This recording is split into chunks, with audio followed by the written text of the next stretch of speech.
मेरे साथ रज्जु लाइव देख रहे हैं आप। लोजपा रामविलास के राष्ट्रीय अध्यक्ष चिराग पासवान ने एनडीए की बैठक से पहले बड़ी शर्त रख दी है।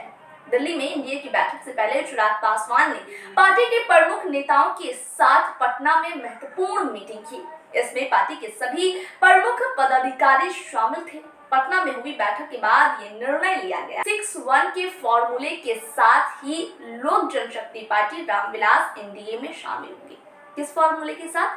6-1 फॉर्मूले के साथ। इस फॉर्मूले पर सहमति बन जाती है तो चिराग पासवान एनडीए में शामिल होंगे। ये शर्त उन्होंने रखा, अगर इस पर सहमति बन गई तो ही शामिल होंगे, वरना आप खुद मामला समझ लीजिए। मतलब ये है कि लोजपा रामविलास को 2024 के लोकसभा चुनाव में 6 सीट चाहिए। 6-1 का मतलब यही है, 6 सीट चाहिए और बाद में एक राज्यसभा की सीट भी दिया जाना चाहिए। ये शर्त, ऐसा होने पर पार्टी के गठबंधन में कोई दिक्कत नहीं होगी। एनडीए की बैठक में चिराग पासवान के लोजपा के पारस गुट को बीजेपी के राष्ट्रीय अध्यक्ष जेपी नड्डा ने न्योता भेजा है। लोक जनशक्ति पार्टी रामविलास के प्रधान महासचिव संजय पासवान ने कहा कि 6 लोकसभा और 1 राज्यसभा हमारी पार्टी की परंपरागत सीट है। उन्होंने ये भी कहा कि हाजीपुर पार्टी के संस्थापक रामविलास पासवान जी की क्षेत्र भी जिसे पशुपति कुमार पारस को दे दिया गया। हमें हर हाल में 6 लोकसभा और 1 राज्यसभा सीट मिलनी चाहिए, हर हाल में, मतलब किसी भी कीमत में, वरना मुश्किल है। प्रधान सचिव ने कहा कि हम ये मांग ऐसे ही नहीं कर रहे हैं, बल्कि इसका आधार भी बनता है।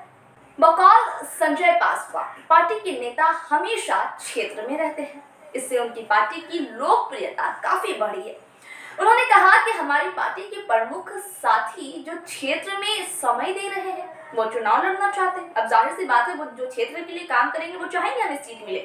इसके आधार पर हमारी पार्टी को 6 सीट दिया जाना चाहिए, बात बिल्कुल साफ है। इसके अलावा 1 राज्यसभा सीट भी आवश्यक है।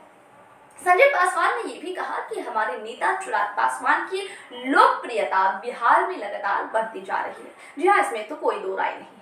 उन्होंने कहा कि और पार्टी बिहार में मजबूत हो रही है, हमें जनता का समर्थन भी मिलेगा।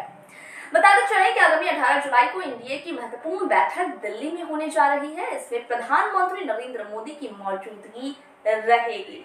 अब जब प्रधानमंत्री मौजूद रहेंगे तो बिल्कुल ये बहुत जरूरी बैठक होगी। इसकी तैयारी जोरों शोर से चल रही है।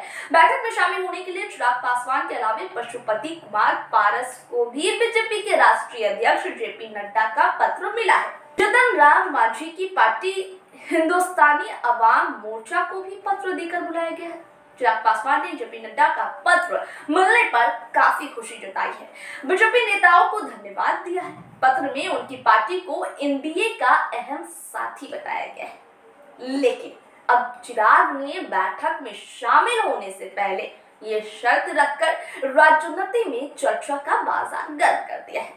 ये भी जानना जरूरी है कि पिछले 7 दिनों में बीजेपी के बड़े नेता और केंद्रीय गृह मंत्री नित्यानंद राय ने चिराग पासवान से उनकी आवास पर जाकर 2 बार मुलाकात की। दोनों नेताओं ने एक साथ खाना भी खाया। इस डिनर डिप्लोमेसी को लेकर सियासी गलियारों में बड़ी चर्चा है। इधर चाचा भतीजा चिराग पासवान और पशुपति पारस के बीच चल रहा राजनीतिक विरोध भी जोर शोर से चर्चा में है। दोनों ही नेता हाजीपुर लोकसभा सीट को लेकर दावा कर रहे हैं कि मैं चुनाव लड़ूंगा। एक कह रहे हैं कि हमारे स्वर्गीय पिता का है, एक कह रहे हैं हमारे भाई का है। पिछले दिनों चिराग पासवान ने इसे अपने पिता की पारंपरिक सीट बताया, जिस पर उनकी मां रीना पासवान के चुनाव लड़ने की चर्चा है। दूसरी ओर पशुपति पारस ने यहाँ तक कह दिया कि दल टूटते हैं तो मिल जाते हैं, दल अगर टूट जाते हैं तो मिल जाते हैं, लेकिन दिल टूटते हैं तो नहीं मिलते। मैं सिटिंग सीट कैसे छोड़ दूं? खैर, रिपोर्ट यही तक। फिर से एक रिपोर्ट के साथ होगी आपसे मुलाकात। दीजिए इजाजत, नमस्कार।